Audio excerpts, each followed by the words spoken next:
Oh, 100%. You know, you think, wow, like far out, like I live such a privileged life. You know, I am a child of refugees. Wow. Yet I don't think I realised that until I was 40 years old that, oh, wow, like my parents escaped from a war-torn country.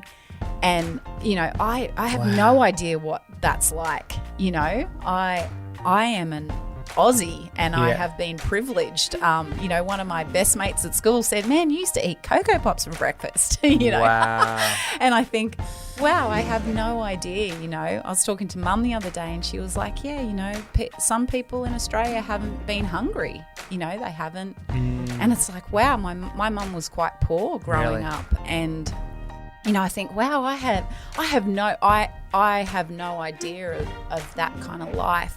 Yet the resilience and the strength and the wisdom and the knowledge that you can gain, you know, when you talk to people who have endured and lived through, you know, some of the most horrific stuff, you're going, wow, like, yeah, I think, I just think humans are fascinating and we have so much to learn from each other.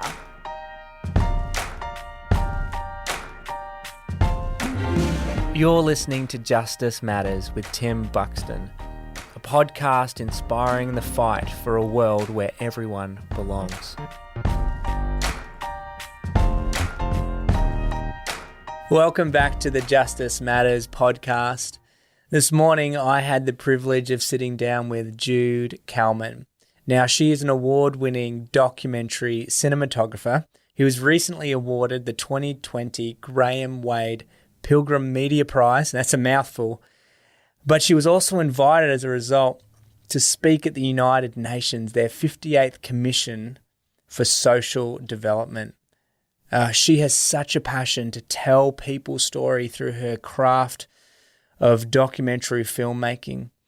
She's even started her own production house called Fish Films, where she's able to get along and support NGOs and charities in their work to really tell the important stories of the poor and the oppressed and elevate their voices.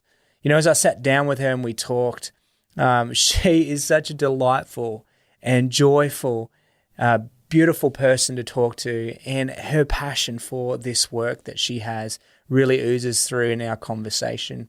She really takes so seriously the task that she has to tell the stories that she's given with respect, with integrity, and really with honor.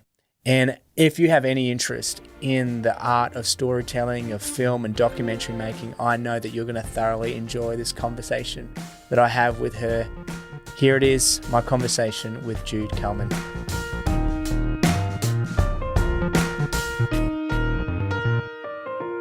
Jude, thanks for coming into the studio. Oh, no problem. Thanks for having me. Yeah. And how does it feel to be on the other side of the camera? Not going to lie, I'm a little bit nervous. I'm way more comfortable behind the camera. Thank you very much. Yeah. But, happy to be here. I heard you got some good advice from your family this morning. Yes, I did. Yep. Do you want to hear the advice? Why not? Well, what can't? No. Okay, the advice was to have fun. Okay. So I'm got to remember that. Yeah. The second most important thing was Yes. not to fart. So clearly I have 3 step-sons. Yes. And that's an issue. Okay. Yeah, it's real. It's Alrighty. real. So I'm going to try my best. That's a pretty fun advice there. Oh, I thought wisdom. That's wisdom right there. So. Well, what did you think of that bulletproof coffee? Is that kind of kicked in yet? It's slowly releasing. It's slowly releasing. It's a slow. So yeah, it's good. It's good. Yeah. So I don't know. This bulletproof coffee, I've kind of started getting it more recently, and just the sound of it is cool. But the fact that it's got this high octane brain oil that slow releases the caffeine. How could you pass that up? Yeah. Although I'm a bit worried about my brain exploding. No. Hey. But the slow release of the caffeine. Blah, blah, blah, blah. I know. So as you can tell, it's already kind of like slowing our speech down a bit. But look, thanks again, for coming to the studio. And I'm just thrilled to just be able to have this conversation with you. I know how, from personal experience, how important the work of people in film and in photography and in arts and media is in telling the stories of those that are around us, especially lifting the voiceless who often don't have the opportunity to share their story. And I love that you've dedicated your craft, your gift to that. And I guess I'm kind of curious as to where it all began, for you. Where did it begin with this idea of wanting to tell the stories of the oppressed, wanting to kind of orient your passion and your life work towards, having a social impact on our world for the good? Well, I think I've always loved film ever since I was little. And I don't think the penny dropped until I was working throughout Africa for an NGO and, making financial education DVDs. I think prior to that, I remember working on Scooby-Doo and I loved it, and it was a goal that I had, and it was like, oh my gosh, I'm on a Hollywood film. This is epic. And then I kind of went, wow, hold on. Like, although storytelling's awesome, like, is this it, And I think maybe I started thinking about it, but it wasn't till probably maybe 10 years later within the industry when I was working in the field in Africa, and I went, wow, maybe I could use my skill set behind a camera to empower and to encourage and to help people to hear from people themselves, Right. I think definitely working with that company at that time, I got to meet so many amazing people and I learnt so much from people, and we're working with the poorest of the poor, and yet they were so entrepreneurial and they were so switched on, and I thought, wow, like, I think I realised with my craft too that maybe I could use my craft for not just selling a product or, or telling a story that might be okay, but it's kind of shallow, or I don't know. No. But when I think about it, we talked a bit about this before, when it comes to telling people's story, and you kind of referenced it even just then, this idea of letting people tell their own stories. How important is that kind of how important is that to you when it comes to, the power of story, and then the power of, what makes it so compelling to you when you give people the chance and the time and the opportunity to be able to tell their own story? I think humans are fascinating. I think everyone has a story. And in the years that I've been doing this, as you listen to someone and really give them opportunity to talk and, tell their story and share their story. And, when you're interviewing people, you're actively listening and you're having a conversation.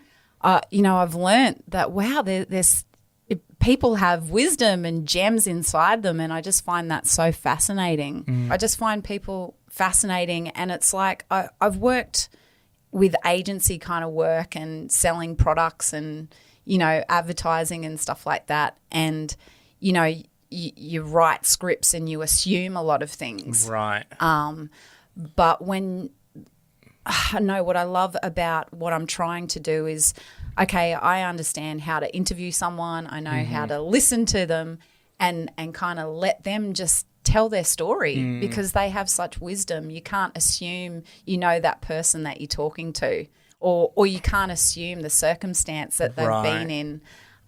So it's really sort of just sitting back and going, yeah, tell me about it.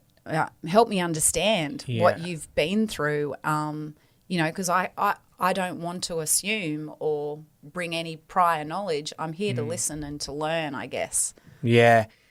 I mean, how many times have I, in the past with my current charity and with the work I've done in Iraq, when we've talked about, hey, let's film a 5-minute piece to better talk about what we're doing. we've gone into it with this, we've got to do this, this, this, this, and this is what we've got to tell the audience, and this is how we want to do it. And you kind of get halfway into it and you're like, oh, this is like, it's like grinding. How do we like force this into it? And it just feels manufactured. And I guess that's kind of the beauty maybe of the ability to do something a bit more longer pieces. What made you kind of get pulled into the kind of longer story format of documentary film? It seemed, from looking at your work, it just seems like that's kind of where you really thrive or really I love longer format because, one, you have the ability to really share someone's story well, and or a subject or an issue. It's not just kind of quick in and out sort of thing. Like you can meet people and go on their journey with them. And I suppose in longer format, how I love to do it is really, again, you're kind of information gathering and you're listening and you're hearing, again, like you said earlier, okay, we've got this plan. But once you start sitting down, talking to people, and like say with Uncontained Love, we spoke to a lot of people and it was kind of like, whoa, this reoccurring theme. Then you start realizing, wow, hold on, this isn't just happening to one person. This has happened to so many people, and those sort of things too. And you're not assuming, you're not hearing from the headlines. You're hearing from people's actual lives and their experiences. So, so much of media these days is like that headline. We've got a message we want to give to you, and we'll just take whatever sound bites are out there to kind of reinforce this message. It's almost like, whether it's on social media or in news media, it's so hard to find the genuine, authentic, what is the reality on the ground. Like when we were living in Iraq, people would constantly say, are you okay? What's going on? Because they're watching the news. And at one point in time, we had to just turn the news off ourselves because we're getting ourselves afraid and worried by watching the news of what's happening, in and around us. But that isn't the reality. That isn't the what is happening in my community, in my world, and it's so, I guess it's just so important. So was it long into your kind of career that you kind of did the switch more to documentary, or have you already been? Did you do that from I think the beginning? I've sort of dabbled because I'm in production. I've done all sorts of things. It was probably a couple of years ago I decided, I drew a line in the sand and went, I'm going to go out and pursue it more in my own kind of way, and that's why I started Fish Films. So, gosh, I've worked in the industry for 20 years doing all sorts of things and working on different docos, whether that's filming it or editing it or but I guess my docos have more of a social kind of justice vibe to it and to give a voice. I've just really was compelled. I remember sitting on a set a couple of years ago, might have even been last year, where I was really convicted, and I thought, wow, like I've had the opportunity to work on films and behind the scenes and stuff, and I thought, wow, like these people already have a voice. I want to use my skill set for those that don't, and I want to do it respectfully. I think there's a fine line of I get the sensationalizing stuff, and and the like, I hate the word clickbait kind of thing. All that stuff really, I hate all that sort of stuff, but I understand to get people's attention and how to tell a good story and a compelling story. So for me, I guess I'm always trying to wrestle between, I understand that, but I also want to tell a story that's respectful. I also want to tell a story that is true. And, as a cinematographer, I want to put it in its best light and put the person, the situation, the circumstance in its best light. So, yeah. Oh, and I love that. I love that dedication to listening, to making sure that you really are getting the truth, that you're not putting the assumptions and and the sensationalism into, projecting that into it. I think that is incredibly respectful and obviously something that is very reflects the person that you are too, Jude. Now, you kind of referred to Uncontained Love, which was a documentary that you shot in Nigeria, Nigeria. So it was actually about the displaced people of Nigeria and the surrounding countries. They'd been displaced by the Boko Haram and also another terrorist group called the Fulani group. So again, we just travelled in there, and I really wanted to. One, we were learning about what happened and what is happening in Nigeria. For me, I'm really passionate about the developed world learning about what's happening in the developing nations. You don't really hear about those kind of stories. No. And yeah, wow, I got to meet some amazing people with incredible stories and incredible strength and and determination and Uncontained Love is about it's actually about love is greater than fear, and that love will win. Love wins over fear, and fear tries to shut you down, but when you operate out of love, you can get up again. So it's a real thing, fear. So we got to interview a lot of people who had been held at gunpoint, shot, stabbed, tried. They were really horrible stories, but their stories are definitely a part of who they are and what they've been through. And you just go, wow, this person has endured so much, yet they're still standing and they're still, moving on and living, and it's a part of them. I just find it fascinating. I can't even do people's stories justice. How do they move forward and how do they move on? But people are, and they're trying their best, and they're just,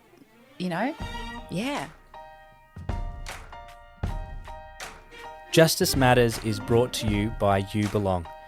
If you'd like to learn more about their work, empowering refugees to integrate and thrive in Australia, head on over to youbelong.org.au. There you'll find ways to get involved, volunteer, and financially get behind the several initiatives they've got going on. There's also a stack of articles and blogs that you'll find there that are really informative and engaging. Now, did you know this podcast is actually a video podcast featured on YouTube?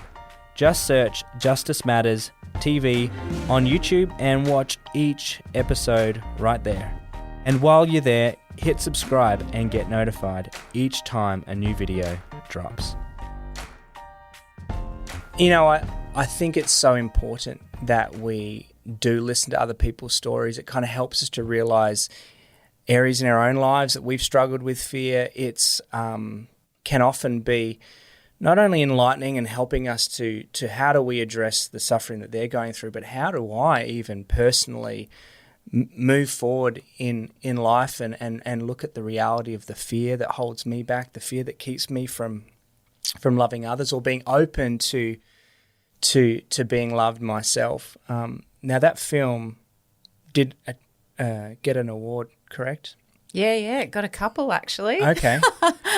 What awards were they? One of them was, oh my goodness, the most compelling it was actually an Australian award, Christian Media and Arts Award for the most compelling documentary.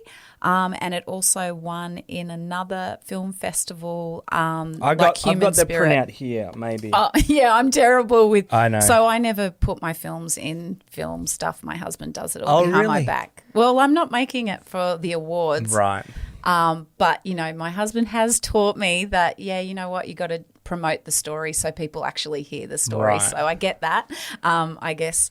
I'm more too in the trenches.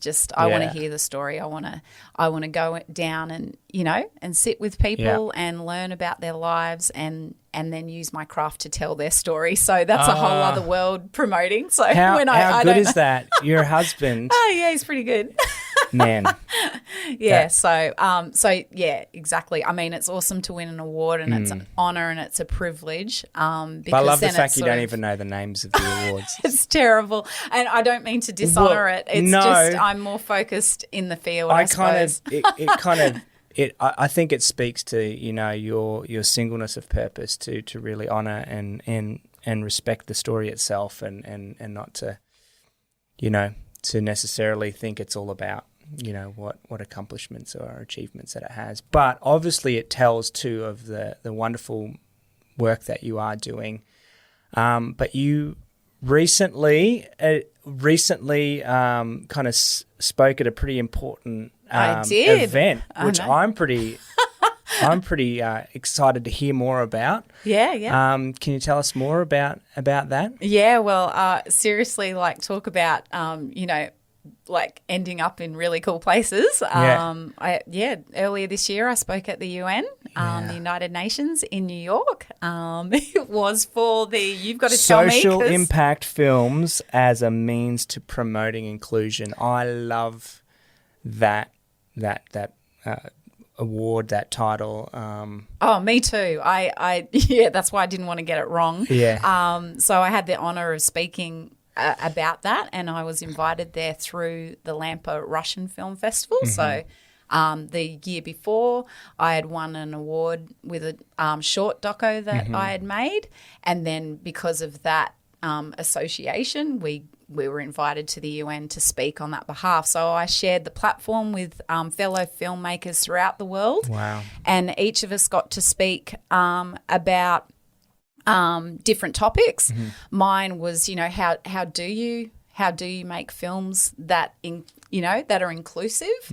And I guess I had the honor to share, about, you sit down and you respect that person. And I believe my job is to make someone sound good, as in technical sound, and also, make them look good, as in, is the camera in focus? Yeah. Is it, fairly well lit? Yeah. All those things are important, and they're done out of respect, so that person can share their story. So I kind of suppose I think I kind of talked about the nuts and bolts of, how do you film and how do you tell a good story? And again, it's not assuming knowledge. It's, helping someone take the story out of them and helping, listening to them. And the first thing you do when you're making a good, compelling story, to me, is you listen. So it was awesome because, the United Nations too,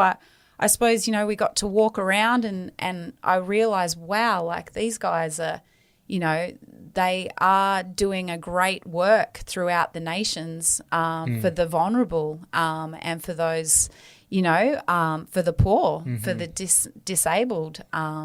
So it was really cool to meet fellow filmmakers who all sort of decided, hey, this is what we want to do with our craft. We want to give a voice to people who don't often have a voice in media or film.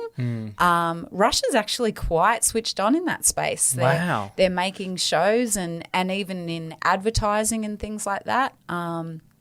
It's really about kind of, earlier we talked about you don't know someone's kind of story. There's certain groups of people that we just don't know their story. Exactly.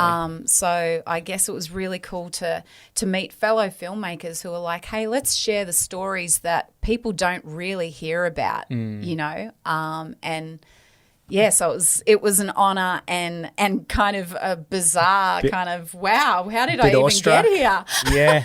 Totally. I'm definitely more comfortable just behind a camera and, following someone around rather than taking the platform and speaking. But in saying that, I guess I've also realised through it, what a great opportunity and to be able to speak on that platform and not just for myself, but I got to share a film that I made in Mozambique. So really at the end of the day, their voices were heard on the United Nations. What film was that? It's called Mission Educate. Okay. So that was just actually a short story about a charity in Mozambique. But, the heroes of that story all got a platform at the UN. So it was super exciting. That was a dream come true, to they had the ears of many influential people and, that short film had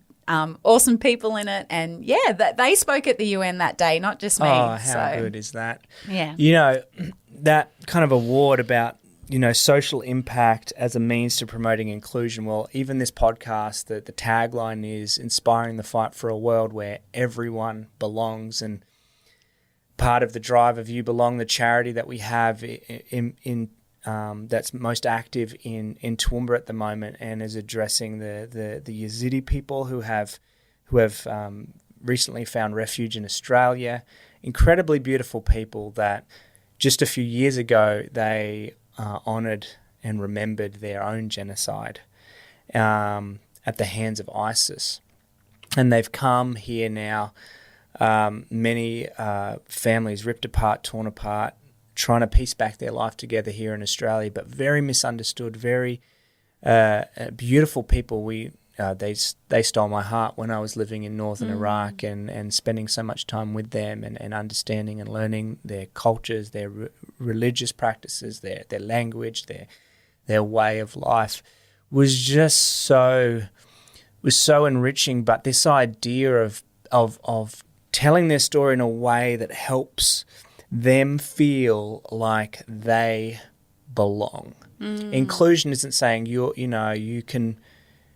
we'll let you in. It's this sense of no, you belong here, and Absolutely. I have so much more to learn from you. Yes. Than maybe what you feel like you have to learn from us and our culture and our language and our way of life. And it's that fostering of posturing to listen, to learn, to love first, really I think brings out, creates a world that is just so much more beautiful and hopefully more just. Yeah, for sure. I think we're in this together, aren't we? Yeah. So that is inclusion. It's not like one is better than the other. We've all got strengths and weaknesses, and I kind of like to think that, I have a skill set and I have experience behind a camera and with all the technical goodies. And, I want to come alongside someone else and go, hey, I want to use what I've got to sort of, not help as in, poor you, hand but out, hey, but I'm elevate like, hey, and I know empower, how to do this, Not everyone knows how to film or whatever, but hey, I want to do that so we can share your story. Yeah. So 100%. I mean, when I, like, we were talking about this earlier, like those that have gone through suffering and trauma, and you hear their stories, one thing you realize is there are some of the most strong, resilient, powerful, courageous human beings, and I shudder to think how I would respond or react, or what situation I'd be had I gone through what they experience. And that's, I think, where we humbly say, look, you don't only belong, but I need you. I need your story. I need what you have to offer and bring. 100%. You think, wow, like far out, like I live such a privileged life. I am a child of refugees. Wow. Yet I don't think I realized that until I was 40 years old that, oh, wow, like my parents escaped from a war-torn country, and, I have no idea what that's like. I am an Aussie, and I have been privileged. One of my best mates at school said, man, you used to eat Cocoa Pops for breakfast, Wow. And I think, wow, I have no idea, I was talking to Mum the other day, and she was like, yeah, some people in Australia haven't been hungry, You know, they haven't. And it's like, wow, my mum was quite poor growing Really? up. And, you know, I think, wow, I have no idea of that kind of life. Yet the resilience and the strength and the wisdom and the knowledge that you can gain, you know, when you talk to people who have endured and lived through, you know, some of the most horrific stuff, you're going, wow, like, yeah, I think, I just think humans are fascinating, and we have so much to learn from each other, you know. Yeah, and like my strengths are not for myself, Right. like if that makes sense. Yeah. Like any kind of privilege, or I hate to say it, like blessing that Yeah. I may have, you know, like as an Australian, like, Right. you know, I am very passionate that I want to, that's not just for me. That's a responsibility you have, right? Yeah, I think, I'm really challenged by that, Yeah. to not just live for myself, you know. I guess what I hear us saying or trying to convey is there's this moment in time where we need to just listen. We need to be reflective of where we're at and the opportunity we have, what is in our hands to elevate those around us that for no fault of their own have been exploited, have been whether it just be for what country they were born in, what family dynamics that they were in. How can we use our gifts, our talents, the things that we have to elevate and share and give voice to those around us? And I love how wonderful and how incredibly powerful the gift of story and the gift of film and the gift of a photography and the arts are in being able to do that. Now we've kind of talked a bit about some of the highlights for you, some of the you know, great experiences that you've had in this journey. What about some more challenging, the experiences that you've found in this work? And can you shed some light on maybe a moment or an experience or that you've had that's just kind of really been hard? Oh, golly. I think the stuff that I have done and shot, I'm a bit of an emotional person, so it's like,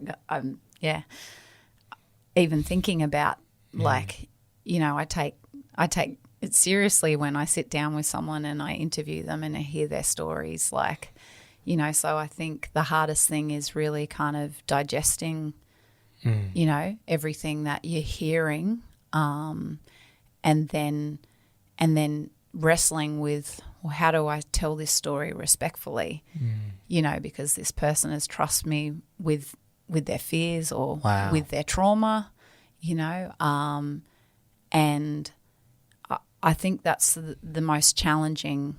That has been so challenging.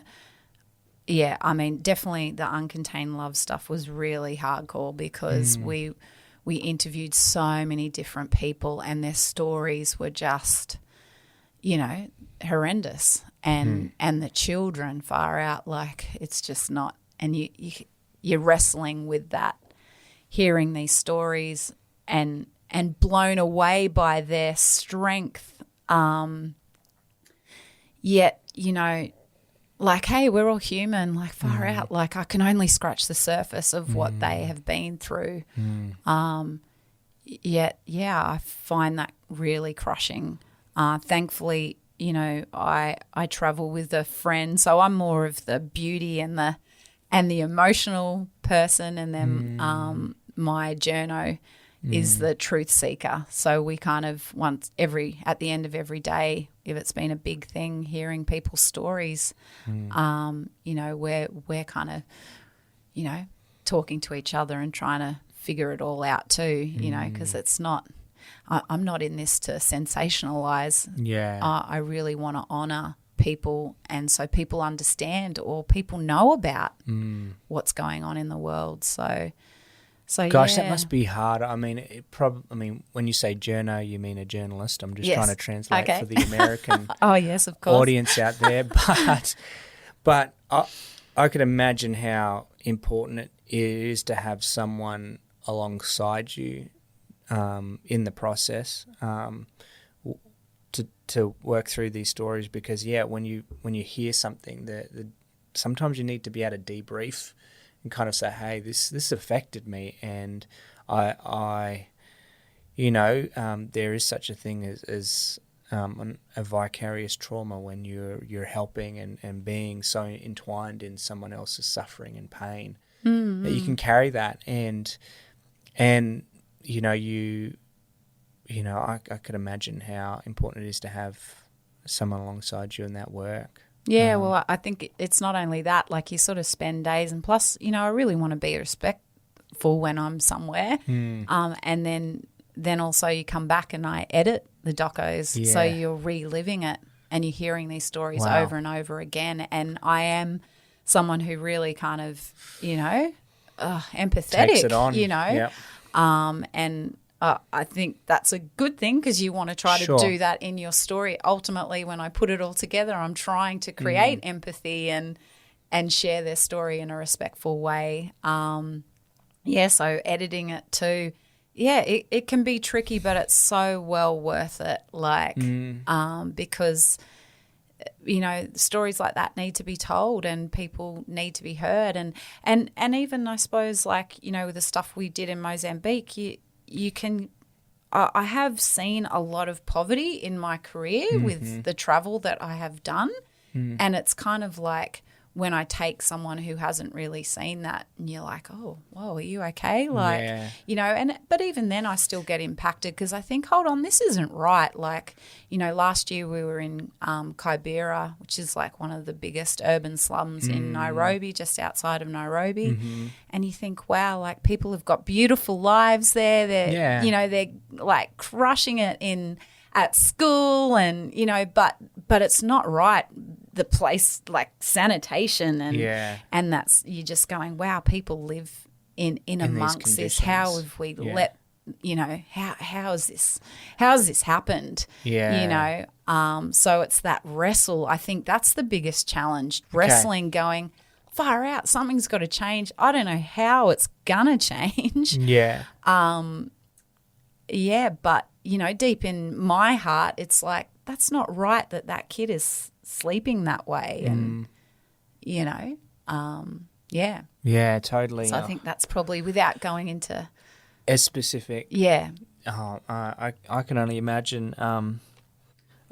You mentioned the partner you've done some work with, a journalist. Is there anything? Are you able to talk about maybe some of the projects you're working on now, or that's coming up, or some of the things that kind of you're looking for in the future? At the moment, we've already shot a little bit of some a doco, but we're really in pre-production. We're just learning all about the South Sudanese community in Australia. Amazing. So, which beautiful, is beautiful. Yeah, again, those guys, Australian media hasn't been so nice. So again, our heart isn't to share that kind of story. I love it. We're really at the stage of interviewing a lot of people and relationship building as well, because we really want to tell a story again that is one is true. And is also still respectful. And it's their story that they want to tell, right? It's 100%. not our story that we want to project onto them. Yeah, absolutely. 100%. That's, again, I just come with the skill set, then allow, those guys to tell their story. And, of course, I use my craft to, kind of stitch it all together. But by no means do I never want to come with an agenda, because I've worked in that space. That's called advertising. No, but you know what I mean. Yeah, totally. And, as it's been a bit of a challenge, this project, right, with the COVID kind of restrictions that have now been placed on in Melbourne, and that's got to be a bit discouraging, I'm sure. Yeah, it is. Yeah, it is a little bit. So we have a lot to shoot in Melbourne. So last year I went to South Sudan, and that was an experience and an eye-opening experience. Again, we went there to just really listen and to find out where is South Sudan? What's it like over there? What's happening? We met some amazing people, and again, you're just like, wow, these guys have been through generational trauma with war and all sorts. So again, we did that short trip to just gain understanding. So we've got a lot to shoot in Melbourne, and unfortunately, COVID has shut us down. So, I guess we sit and wait for that. Totally. Well, you're definitely not one to rush. You're obviously one to really be patient in the process, and so hoping that will be able to kind of come together at the right time. You talked about your wrestle with the tension of seeing someone living in conditions that's just not right. What though is it that gives you hope as you're looking forward to the future, though, even amidst that, the challenge and the wrestle of hey, this isn't right? What drives you? What's your, I hate to say your why, but what is your hope that just keeps you going in this work? What is it that you just ultimately believe in that keeps driving you forwards? Well, yeah, my hope for the things that Fish Films does is that it will give a platform to people and their stories and subjects that we don't really hear about, So it's in the mix, it's in the conversation. And my hope is, yes, I wrestle with, things aren't right, you see it, but I've also seen champions rise up despite what they've gone through. And, they floor me because you're just like, wow, I hate to use this word, but resilience, far out. It's just insane. Some people, what they've been through, what they've endured, and trauma and mental health, far out, that is not, that's not an easy subject. And it's something that, maybe we all, far out, I reckon I wrestle with it, but when I meet people who have been through stuff and you're going, wow, despite their trauma or their experience or where they've cut their poverty, whatever, they're rising up, they're doing the best that they can. They are, in their circumstance. And I suppose, I do have a faith that this isn't just it. So, I guess that. It just doesn't end there. It doesn't mean that we don't go, well, there's nothing we can do about it.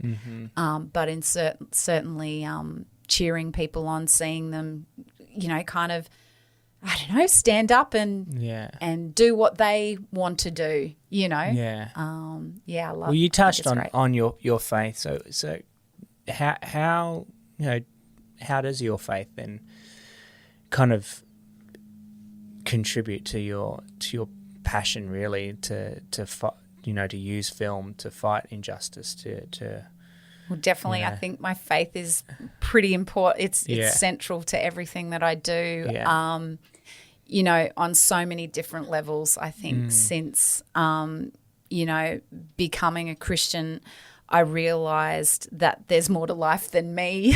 Wow. My experiences, I've had really cool experiences in my career. Yeah. And I suppose I've definitely been challenged to use that experience and skill set for people who don't, who haven't had that platform.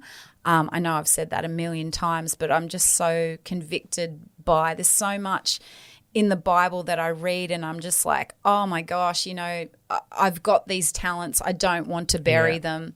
Even though my insecurity's far out, I battle with insecurity. I'm not good enough. Sure. Like, you know, are my stories good and this and that? You know, the pressure of whatever. But then I think I don't want to bury it. I just want to do it because I know I can sort of, you know, do it. You know, and then, you know, stories like David and how he fights Goliath and he doesn't wear Saul's armor. Sure. You know, he operates with his slingshot and his, you know, rock or whatever it is. Yeah. And I sort of think, hey, you know, maybe my slingshot and rock is my camera and my computer, you know. How cool. And the injustice, you know, the giant of injustice. Yeah.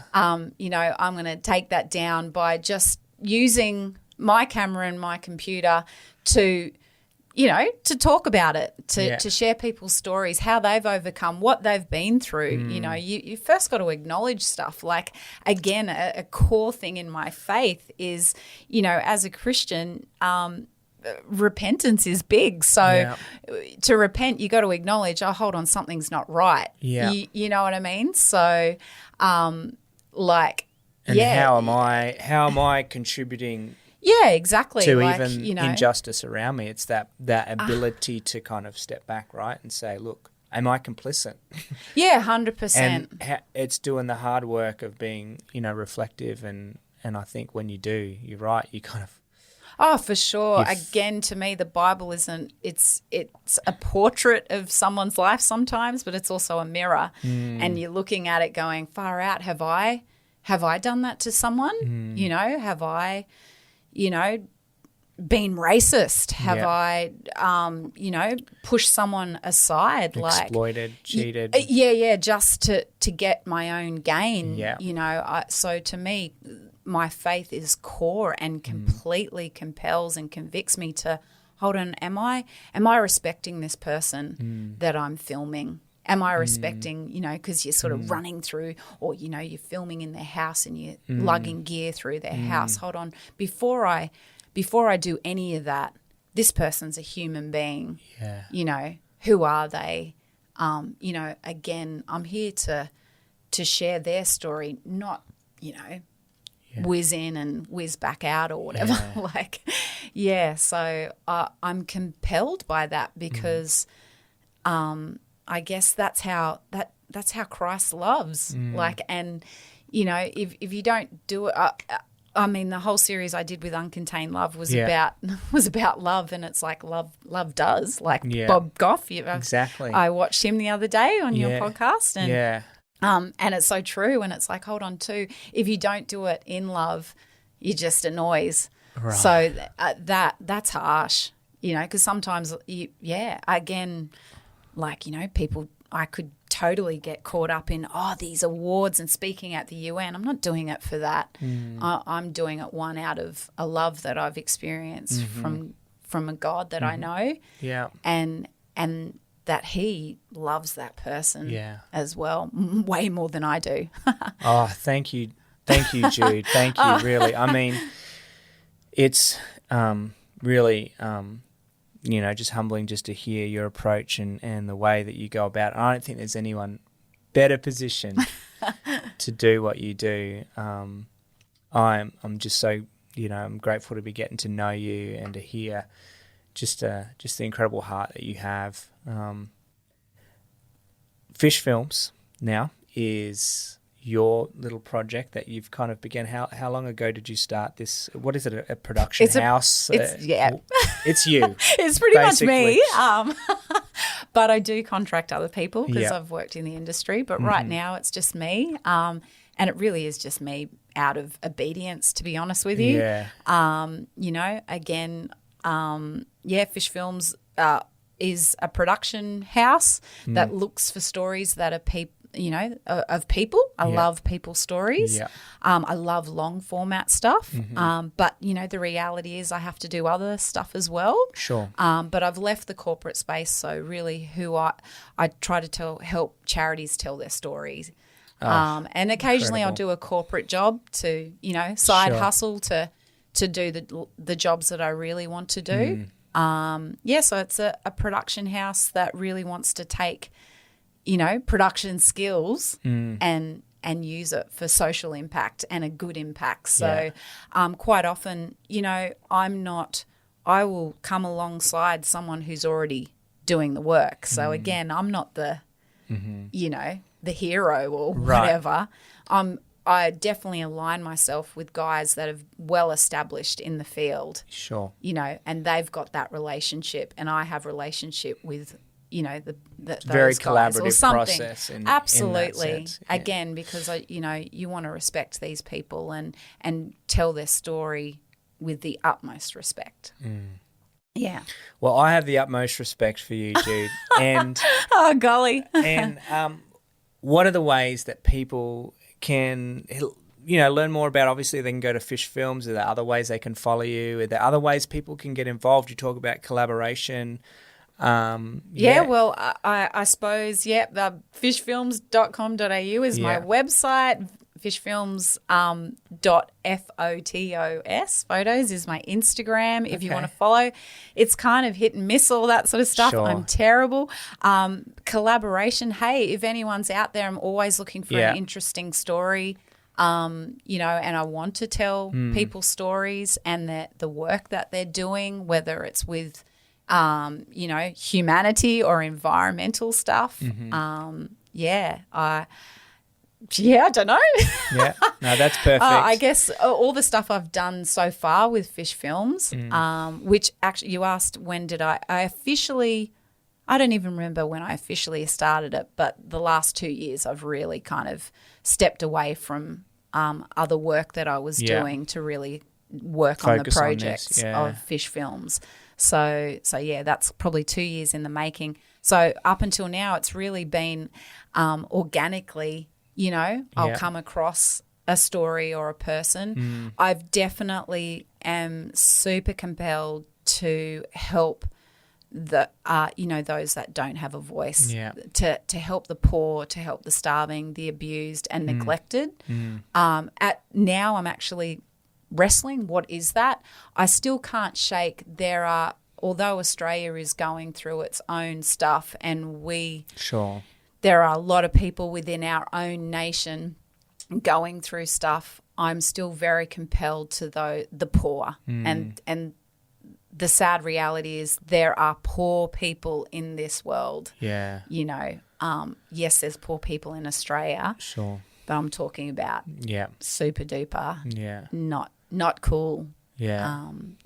I know that I'm, you know, called to them. But anywhere along those lines, I'll be there. Well, hopefully when we can travel again and we can break through those borders, we'll be able to get you on a plane out there. Well, yeah, I've definitely been. You might even be going back to Russia, right?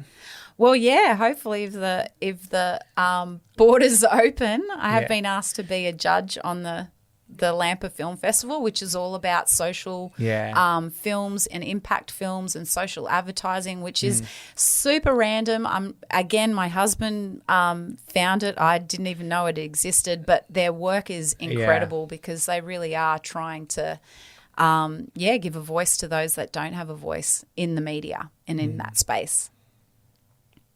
Jude, thank you so much for coming on in. I have just loved chatting with you. Your smile, it's incredible, and your joy that you have, and I definitely think that you are the perfect person to be telling people's story, to be trusted with people's story, and I really want to honour you and value and appreciate you for what you do. Oh, thanks. I really hope that we can get the word out and people can really see the value of Fish Films and the value of you as a beautiful storyteller, and thank you for entrusting me with this podcast and this time together. I've had a great time. Thank you. I hope it wasn't too crazy. I'm not used to this. No, well, now I feel like I got schooled. This is how you interview someone. This is my first podcast, so you're being schooled by a rookie. So hopefully, I've learned a lot today. Yeah, thank you. That's good. Well, thanks again. Thank you. Yeah.